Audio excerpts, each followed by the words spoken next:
শুভ সকাল বন্ধুরা। দেখো সকাল সকাল না এই যে জিনিসটাকে দেখতে পেলাম, এটা দেখে মনটা আমার ভালো লেগে গেল। আর এখন বাজে প্রায় 6টা 15 মতো, কিন্তু তার মধ্যেই দেখো কত রোদ উঠে গেছে। আর এই ফুলটা না মনে হয় রাত্রিতে ফুটেছে। তো এত সুন্দর ফুলটা সকালে দেখলে, তো ফুল দেখলে মানে এতটাই মনটা ভালো লাগে। ফুলের সৌন্দর্যের আগে তো আর কিচ্ছু নেই। তাই এই ফুলটা দেখার জন্য তোমাদের সাথেও শেয়ার করে দিলাম। তো ফুলটা কি সুন্দর লাগছে।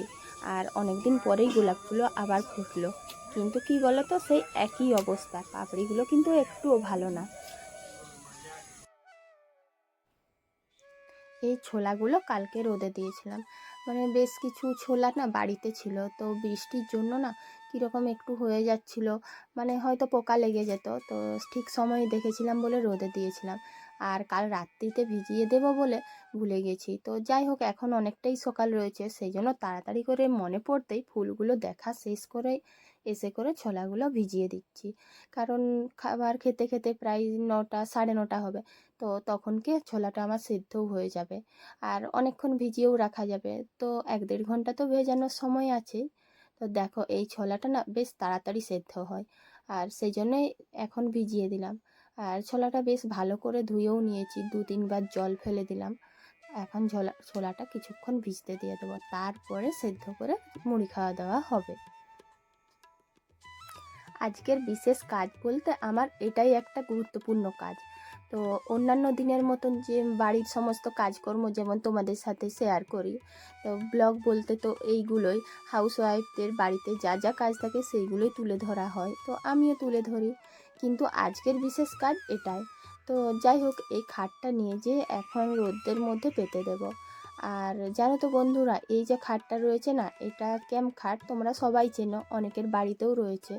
তো এটা অন্যান্য সময় দরকার না হলেও এই রোদের সময় কিছু জিনিসপত্র, মানে এমনি কোনো খাবার দাবার আর কি, যে জিনিসপত্র বা জামা কাপড়ের জন্য, তখন তো রোদে এটা দিতেই হয়। আর এটার একটাই সমস্যা, যে এটা যদি একা মিলতে যাওয়া যায় তাহলে অনেক হায়রান। কারণ একদিকটাতে ছোট বড়, আর একদিকটাতে হয়তো সমান, মানে দুদিকটা সমানভাবে না পাতলে এটা কোনো দিকে বসে যাবে, কোনো দিকে উঠে যাবে। তো যাই হোক, শেষ পর্যন্ত আমি পারলাম এই খাটটাকে ঠিক করে পাততে। না হলে তো একার পক্ষে না এই খাটটা ঠিক হয় না, মানে দু সাইডে দুজন ধরলে অনেক সুবিধা হয়। তো এই খাটটা দেওয়ার কারণ কি জানো তো বন্ধুরা, এই যে দুর্গাপুজো আসছে, তো দুর্গাপূজার সময় তো বাড়ির ঘর দোয়ার চারিদিকে ঝাড়াঝাড়ি পরিষ্কার, তো সব কিছুই করা হয়। এমনকি মশলার যে কৌটো বাটি থাকে, সমস্ত কিছু জিনিসপত্র ধোয়া হয়। কিন্তু এত সবের মধ্যেও না একটা জিনিস বাকি রয়ে যায়, আর সেটা করা হয় একটু আগেই, মানে এই দুর্গাপুজোর কিছুদিন আগে। কিন্তু এই বছর তো অনেক বৃষ্টি হয়েছে, সেই জন্য এই কাজটা করা হয়নি।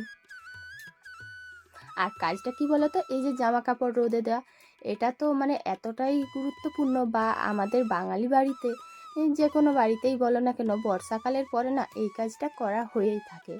তো এই বছর মনে হয় না যে কেউ পেরেছে, কারণ এই বছর তো বন্যার শেষ নেই, এত বৃষ্টি, প্রতিদিনেই বৃষ্টি। তো সেই জন্য না কিছু জামা কাপড়েই রোদে দেওয়া হয়নি। তো এই যে কিছু জামা কাপড় ছিল, এগুলো একটা চেয়ারের উপরে ছিল, তো প্রচণ্ড বৃষ্টি হলো কদিন, তার জন্য কীরকম একটা ভ্যাপসা গন্ধ উঠে গেছে, তাই ওগুলো রোদে দিয়ে এলাম। তো ভেবেছিলাম যে আলমারির সব জিনিসেই রোদে দেব, কিন্তু এখন ঠিক বুঝে উঠতে পারছি না যে এত রোদে দিতে কি পারবো একদিনে। তো সামনাসামনি যে কয়েকটা শাড়ি ছিল, এগুলোই আগে চেষ্টা করলাম যে এগুলোই আগে রোদে দিই। মানে একদিনে সব হবে কি না তো জানা নেই, তাহলে আলমারিটা সব জিনিসপত্র ফেলে দিয়ে কী লাভ। সেই জন্য ভাবলাম যে শুধু শাড়িটাই আজকে রোদে দিই, আর ছেলের জামা কাপড়। তো দেখো, কয়েকটা শাড়ি হাতের সামনে যেগুলো পেয়েছিলাম সেগুলো রোদে দিতে গিয়েছিলাম, তো দেখলাম যে আর দড়িতে এগুলো হচ্ছে না, মানে দড়ির থেকে এই শাড়িগুলোর ওজন এত বেশি, দড়িটা ঝুলে যাচ্ছে। তাই আর কি, যেগুলো একটু আগে রোদে দিয়েছিলাম, মোটামুটি রোদটা অনেক বেশি বলে সেগুলো গরম হয়ে গেছে। তাই যেহেতু শাড়িটা বের করেই নিয়েছি, তো এখন আর আলমারিতে রেখে লাভ কি, তাই একটু রোদে দিয়ে দিচ্ছি। তো অরণ্য সুন্দরী চ্যানেলে আবার একটা নতুন ভিডিও নিয়ে চলে এসেছি। আশা করছি ভিডিওটা তোমাদের ভালো লাগবে। যে বা যেখান থেকে এই ভিডিওটা দেখছো, আশা করছি তোমরা ভালো আছো, আগামী দিনেও ভালো থেকো, সুস্থ থেকো। আর তোমাদের আশীর্বাদ ভালোবাসায় আমি ও আমার পরিবারের সবাই ভালো রয়েছি।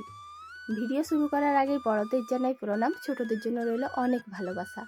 আর এই পুরো ভিডিওটা দেখার জন্য সবাইকে অনেক অনুরোধ রইল।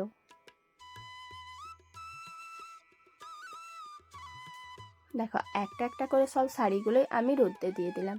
তো সবগুলো মনে হচ্ছে না যে আজকে সম্ভব হবে, কারণ এত বারবার নিয়ে যাওয়া নিয়ে আসা না, মানে কদিন আগেই এত জ্বর সর্দি কাশি হয়েছিল। তো বুঝতে পারছি না যে কতটা করতে পারবো, দেখি যদি সম্ভব হয় কতটা কি করতে পারি। তো আমি যেহেতু শাড়ি, মানে আমার যেখানে শাড়ি থাকে, ছেলের জামা কাপড় থাকে, সেই জায়গাগুলো ফাঁকা করে নিয়েছি।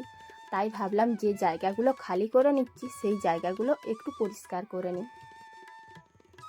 সেই জন্য আলমারির ওপরটা আগে পরিষ্কার করে নিচ্ছি, কারণ ঘর ঝাড়াঝাড়ি যেদিন হয়েছিল সেদিন একদিন পরিষ্কার করা হয়েছিল, কিন্তু তারপরেও না কদিনের মধ্যেই আবার দেখছি আলমারিটায় কীরকম দাগ দাগ হয়ে গেছে। তাই ভাবলাম আলমারিটা যখন পরিষ্কার করছি ওপরটাও একটু করে নিই।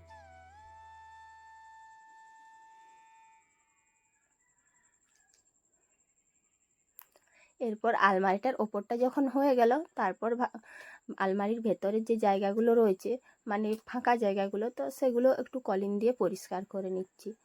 আর দুর্গাপূজার সময় না এগুলো একটু বেশি করেই পরিষ্কার করা হয়।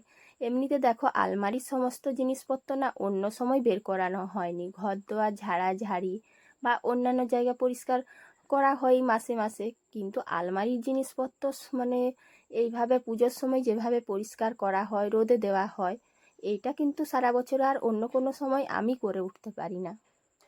তাই ভাবলাম আজ যতটুকু হয়েছে সেই জায়গাগুলোই পরিষ্কার করে নিই। আর এই যে আলমারির দুটো পাল্লা, এগুলো তো ফাঁকা আছেই, সেই জন্য এগুলোও একটু কলিং দিয়ে পরিষ্কার করে নিচ্ছি।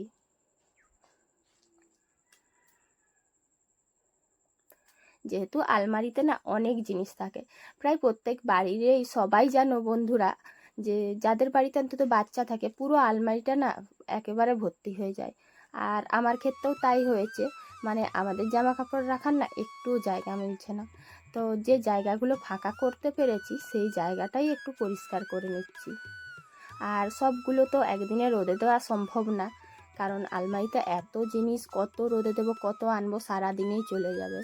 তো বাড়িতে তো আরও অন্যান্য অনেক কিছুই কাজ রয়েছে, এখনও রান্নাবান্না রয়েছে, কাচা ধোয়া রয়েছে। তাই ভাবছি আজকে কিছুটা করব, অন্য দিন কিছুটা করে নেব, তারপর যতটা সম্ভব হবে, যদি পুরোটাই পারি পুরোটাই করে নেব।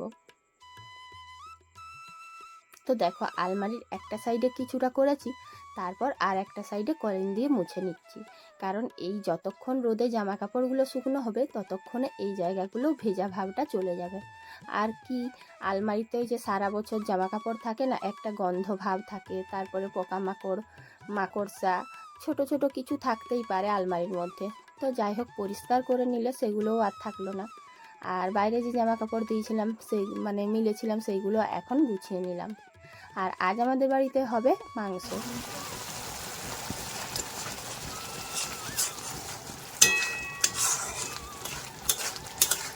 আজ যেহেতু বাড়ির অন্যান্য কাজকর্মগুলো করছি, তাই বিশেষ কিছু রান্না করব না, এখন আগে চিকেনটা রান্না করে নেব, কারণ চিকেনটা হয়ে গেলে আপাতত এটা দিয়েই ছেলেকে খাবারটা দিতে পারবো।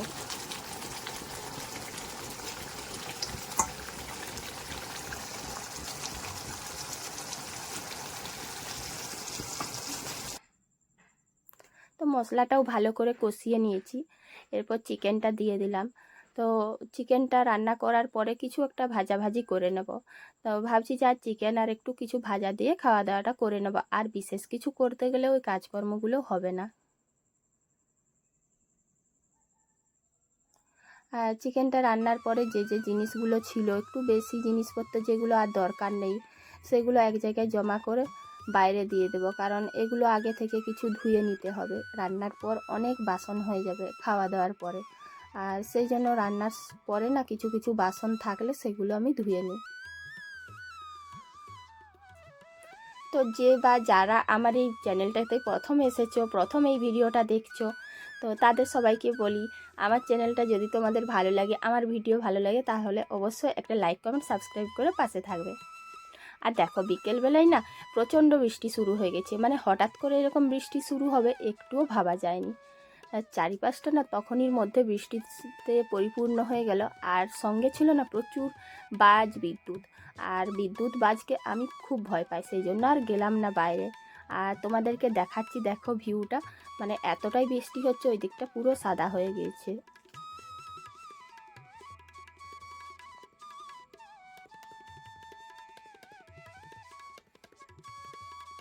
মানে এবছর বৃষ্টির ছাড় নেই। তো পুজোর কদিন আগেও এইভাবে বৃষ্টি হয়ে গেল।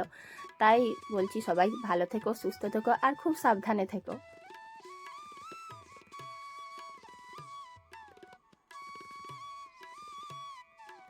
তো আমার ভিডিও যদি তোমাদের ভালো লাগে অবশ্যই পাশে থেকেও সাপোর্ট করো। আবার দেখা হচ্ছে নতুন একটা ব্লগ নিয়ে পরের দিন।